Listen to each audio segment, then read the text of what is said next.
Една од битните вести на денот е дека Мило Ѓукановиќ најави дека нема да биде премиер на Црна Гора во следната влада која ќе биде составена, бидејќи не успеа да освои сериозно мнозинство, не апсолутно мнозинство, меѓутоа сериозно мнозинство за да направи влада и дека тоа значи дека се повлекува од политичката сцена. Нормално, оние со малку мозок и интелигенција, никаква аналитика, дарба за аналитика, луѓе кои никогаш ништо не погодиле во политиката и во своите пишувања, како што е, например,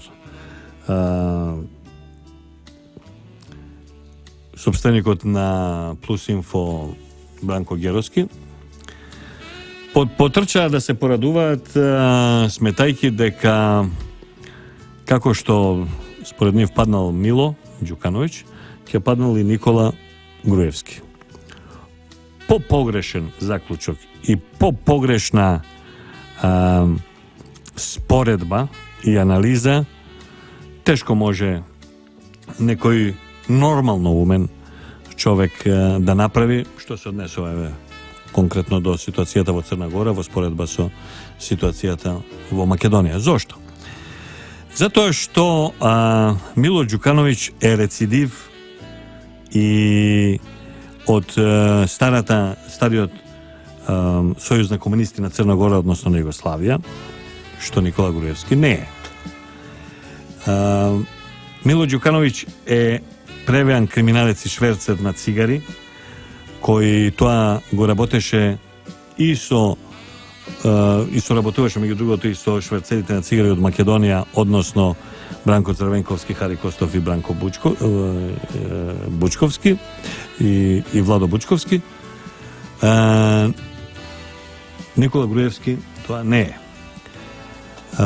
Мило Ѓукановиќ е човек кој ги смени сите своји партнери и ги жртвуваше сите своји пријатели и верни членови на своето обкружување, идеја, ако уопште имаат и политичка опција. Никола Груевски тоа не е. И што е најважно, односно две најважни работи, прво и основно, опозицијата на Мило Ѓукановиќ во Црна Гора е антинатовски расположена, голем дел од неа просрпски и проруски расположена, во секој случај антинато и анти-ЕУ расположена, што случајот во Македонија не е туку, е сосема спротивен. Опозицијата во Црна Гора, добар дел од опозицијата во Црна Гора е антисоросоидно расположена, а позицијата беше финансирана од Сорос, што е сосема спротивно од Македонија. Исто така, Мило Ѓукановиќ освои на мускули 35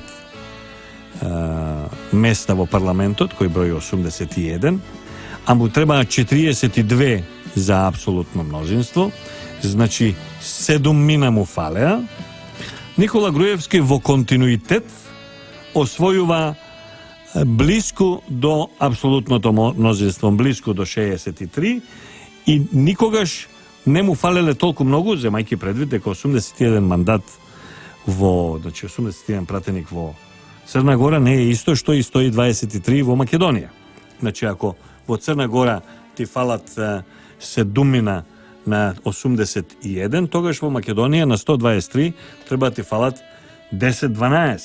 Тоа никогаш не се случило, ниту пак според сите прогнози и сите релевантни истражувања на мислењето во меѓу граѓанството овдека не покажува таква ситуација. Може Никола Груевски и ВМРО да не освојат толку колку што сакаат, 63, меѓутоа не можат да ја доживеат никако судбината на ДПС и на Мило Ѓукановиќ, а тоа е да кажеме да освојат во наши рамки под 50 пратеника.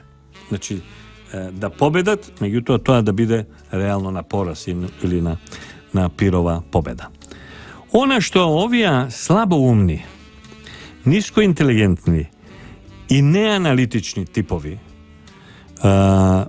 се обидуваат да го видат во падот на Мило, па да го споредат со тоа дека тоа ќе му се случило и на Никола Груевски, не гледаат една работа која е очигледна, а всушност да констатираат што се случува со Мило Ѓукановиќ.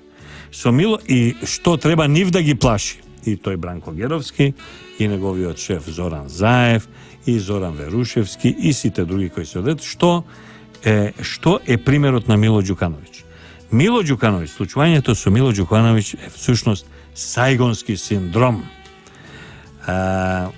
Односно, големиот чадор над Црна Гора, или во случајот НАТО партнерите, ЕУ партнерите и партнерите од Соединените Американски држави на Мило Ѓукановиќ, го пуштаат низ вода како што го пуштија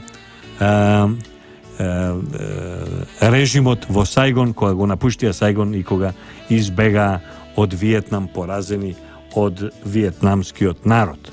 Ако се сеќавате, ако не, слободно кликните си на Google, има колку сакате за тоа информации.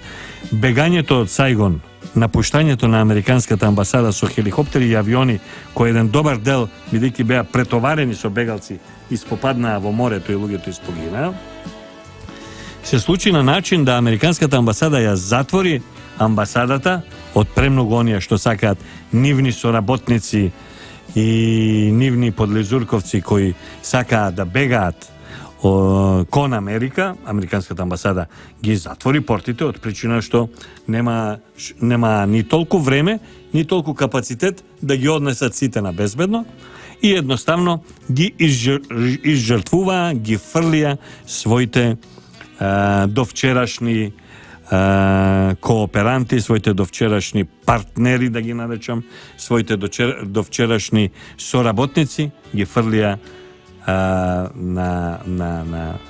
на асфалтот во Сајгон, по улиците на Сајгон, на милост и немилост на армијата што дојде на тогашните озогласени според нив комунисти кои и се ослободија својата држава.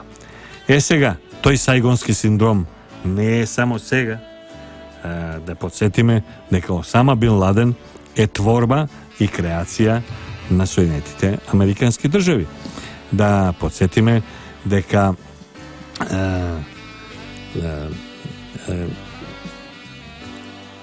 да кажеме голем соработник нивен беше и одобрен од нив беше Садам Хусеин и еден куп други политичари кои едноставно кога настрада Миша Шакашвили. Можам сега да бројам до безвест, едноставно кога си ја завршија својата работа беа пуштени низ вода и фрлени во канализација.